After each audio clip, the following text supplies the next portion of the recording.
सर्वमंगलमांगल्ये शिवे सर्वार्थसाधिके शरण्ये त्र्यंबके गौरी नारायणी नमोस्तुते। नमस्कार मंडळी, आपल्या सर्वांच्याच इथे नवरात्र उत्सव अगदी आनंदात साजरा होत असेल तर आज आपल्या व्हिडिओचा विषय असणार आहे नवरात्र उत्सवाच्या निमित्ताने आपण आपल्या घरामध्ये धनलक्ष्मी पोटली कशी बनवायची आहे, कधी बनवायची आहे, त्यासाठी कोणते साहित्य लागणार आहे आणि त्याचबरोबर ही पोटली बनवताना आपल्याला कोणते मंत्र उच्चारायचे आहे की ज्याच्यामुळे ही धनपोटली अतिशय प्रभावी बनेल आणि वर्षभर आपल्याला लक्ष्मी प्राप्तीसाठी किंवा धनप्राप्तीसाठी कोणताही उपाय करण्याची गरज पडणार नाही। इतकी प्रभावी ही पोटली असणार आहे आणि ही आपल्याला कुठे ठेवायची आहे, कशा पद्धतीने ठेवायची आहे याची सर्व डिटेल्स तुम्हाला या व्हिडिओमध्ये भेटणार आहे। त्यामुळे व्हिडिओ अगदी शेवटपर्यंत बघा, स्किप न करता बघा। आणि त्याचबरोबर तुम्ही जर माझा आवाज पहिल्यांदा ऐकत असाल, चॅनलला पहिल्यांदा भेट दिली असेल तर चॅनलला सबस्क्राइब करायला विसरू नका। व्हिडिओ आवडला तर लाईक आणि शेअर देखील करा। तर आपल्या प्रत्येकाची इच्छा असते की आपल्या घरामध्ये धनसंपत्ती, पैसा भरपूर प्रमाणामध्ये असावा। भरपूर प्रमाणामध्ये नाही म्हटलं तरी किमान आपल्या मूलभूत गरजा भागाव्यात असा असावा। हल्लीच्या काळामध्ये महागाई खूप जास्त वाढली आहे आणि या कारणामुळे आपण जो पैसा कमवतो तो आपल्याला पुरत नाही, पैसा टिकत नाही किंवा मग अनावश्यक खर्च जो आहे तो आपल्या घरामध्ये होत असतो। आणि या सर्वांसाठी आपण एक अतिशय प्रभावी पोटली आपल्या घरामध्ये बनवणार आहोत की जिच्यामुळे आपल्या घरामध्ये धनसंपत्ती तर येईलच परंतु टिकेल सुद्धा। आपल्या सर्वांना हे महत्त्वाचं आहे की लक्ष्मी आपल्यावरती नेहमी प्रसन्न असावी आणि येणारा पैसा जो आहे, जर लक्ष्मी प्रसन्न असेल तर पैसा घरामध्ये आपोआप येतो आणि त्याचबरोबर आलेला पैसा टिकतो सुद्धा, अनावश्यक खर्च होत नाही। तर असाच प्रभावी उपाय आपल्याला करायचा आहे, अशी पोटली आपल्याला बनवायची आहे। तर ही पोटली आपण अष्टमीच्या दिवशी बनवणार आहोत। एकतर अष्टमीच्या दिवशी बनवा सकाळी किंवा नवमीच्या दिवशी सकाळी बनवा। शक्यतो अष्टमीच्या दिवशी आपण ही पोटली बनवली तर अतिशय उत्तम राहील। तर या पोटलीसाठी आपल्याला कोणतं साहित्य लागणार आहे ते प्रथम आपण जाणून घेऊया। तर सर्वात प्रथम आपल्याला 9 पिवळ्या कवड्या, ज्या आपल्याला धार्मिक दुकानं जिथे असतात तिथे मिळून जातील, 9 पिवळ्या कवड्या। आपल्याला माहित आहे लक्ष्मी प्राप्तीसाठी, लक्ष्मीला आकर्षित करून घेण्यासाठी पिवळ्या कवडीचं विशेष महत्त्व आहे। त्याच्यानंतर आपल्याला पाहिजे 9 गोमती चक्र। आता हे गोमती चक्र सुद्धा तुम्हाला तिथेच मिळतील जिथे तुम्ही पिवळ्या कवड्या घेणार आहात आणि त्याचबरोबर हे सुद्धा लक्ष्मीकारक असतात। त्याच्यानंतर आपल्याला कमळगट्टाचे बीज पाहिजे, ते पण 9 पाहिजेत। तर हे सुद्धा आपल्याला त्याच ठिकाणी मिळतील, हे सुद्धा लक्ष्मीला आकर्षित करतात। त्याच्यानंतर 9 लवंग पाहिजेत आणि हे लवंग कुठेही तुटलेले, फुटलेले, फूल नसलेले, मागची कांडी नसलेले असे नसावेत, अखंड असे 9 लवंग पाहिजे। त्याच्यानंतर आपल्याला 3 इलायची, वेलची, वेलदोडे असं काहीही म्हणतो आपण, इलायची, वेलची किंवा वेलदोडे असं प्रत्येक ठिकाणी वेगवेगळी नावाने ओळखली जाते, पण आपल्याला 3 इलायची लागणार आहेत। त्याच्यानंतर आपल्याला लागणार आहे थोडेसे धने, अगदी मुठभर नाही पण त्याहीपेक्षा थोडेसे कमी असे आपल्याला धने लागणार आहेत। त्याच्यानंतर आपल्याला 9 अक्षता घ्यायच्या आहे, ज्या की आपण हळदीने पिवळ्या करून घ्यायच्या आहे। 1 चांदीचा शिक्का घ्यायचा आहे, स्क्वेअर शेपमध्ये असला तर अतिशय उत्तम राहील, पण नसेल तर तुमच्याकडे जो असेल तो घेऊ शकता।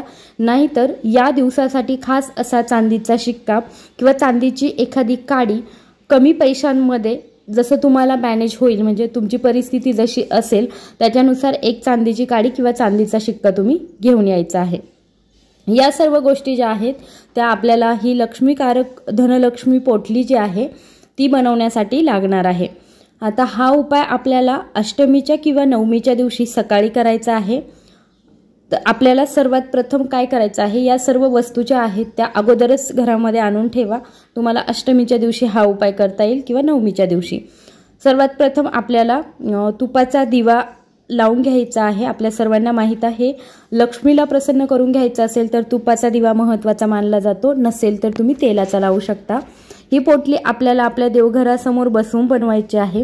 त्याच्यासाठी आपल्याला थोडंसं हळदीचं पाणी किंवा मग हळदीमध्ये थोडंसं पाणी घालून घ्यायचं आहे आणि प्रत्येक पिवळी कवडी जी आहे तिला आपण एक अनामिका बोटाने एक वेळा ही पिवळी हळद जी आहे, जी ओली केलेली हळद आहे, ती लावून घेणार आहोत।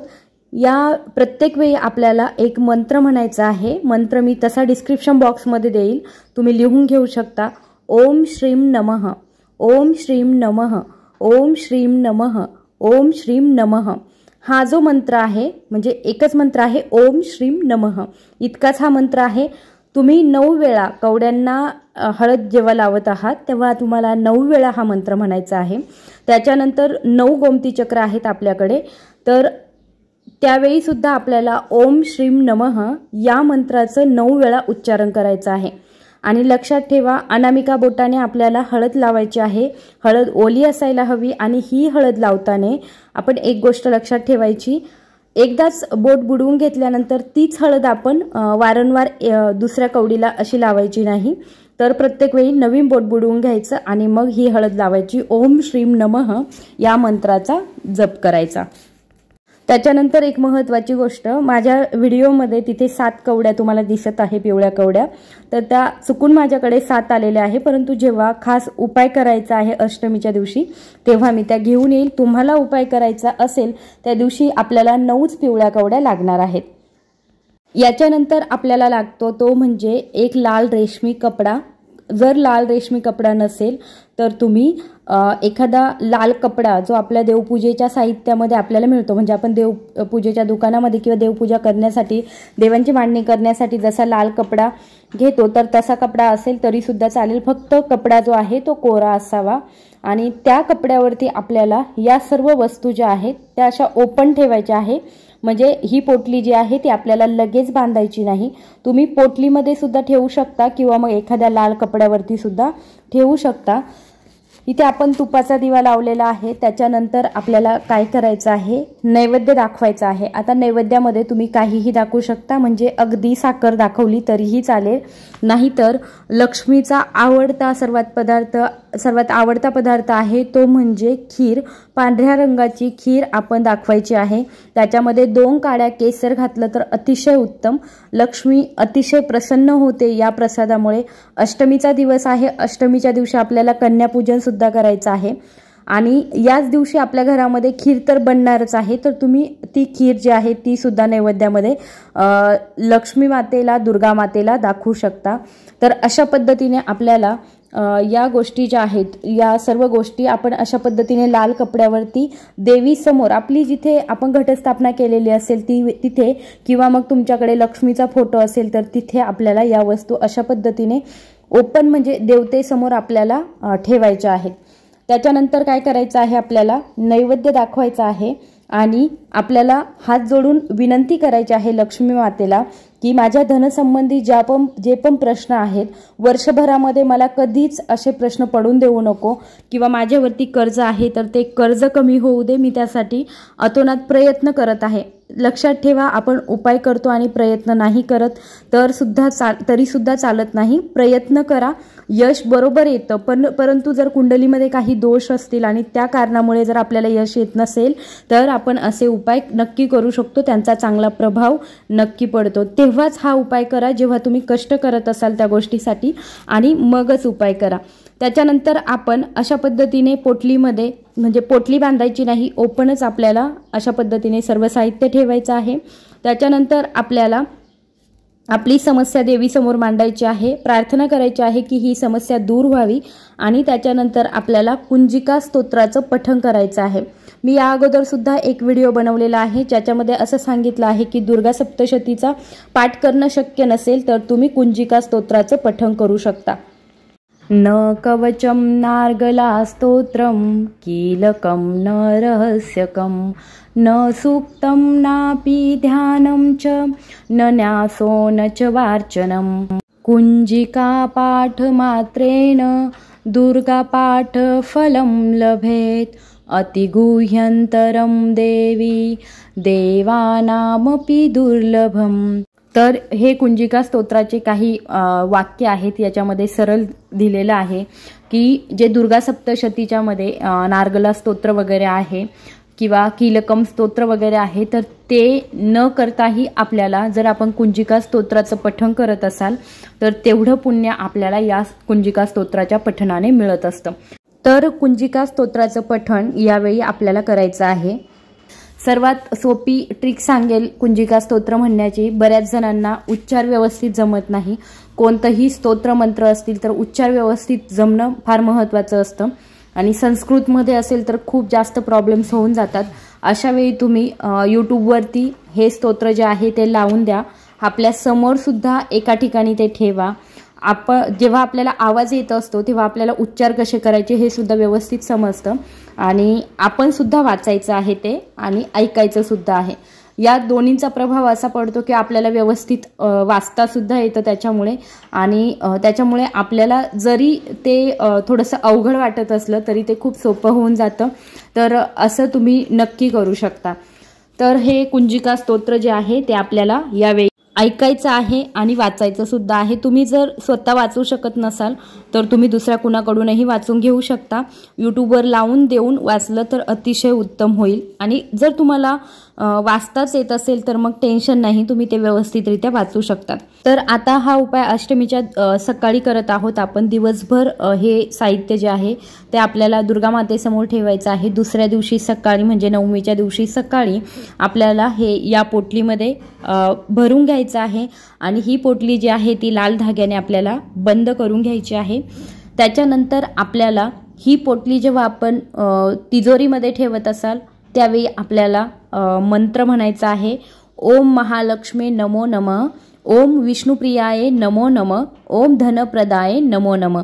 हे 3 मंत्र आहेत तर यांचं आपल्याला पठण करायचं आहे। जोपर्यंत तुम्ही तिजोरीमध्ये ठेवत आहात तोपर्यंत आपल्याला या मंत्रांचा जप जो आहे तो करायचा आहे। आता जे लोक हा उपाय जो आहे तो नवमीच्या दिवशी करणार आहेत तर तुम्ही नवमीला सकाळी ठेवू शकता देवीसमोर, दुर्गा मातेसमोर आणि नवमीच्या दिवशी संध्याकाळी हे आपल्या तिजोरीमध्ये तुम्ही ठेवू शकता। आपल्याला अशा पद्धतीने ओम महालक्ष्मी नमो नमः, ओम विष्णुप्रियाय नमो नमः, ओम धनप्रदाय नमो नमः या मंत्राचं पठण जेव्हा आपण हे तिजोरीमध्ये ठेवत असाल त्यावेळी करायचं आहे। तर अतिशय सोपा उपाय आहे। वस्तू थोड्याशा जास्त आहेत परंतु हा उपाय जर आपण करत असाल तर आपल्या घरामध्ये दुर्गा मातेचे आशीर्वाद नेहमी राहतील आणि याच्यामुळे आपल्या घरामध्ये धनाची कधीच कमतरता पडणार नाही।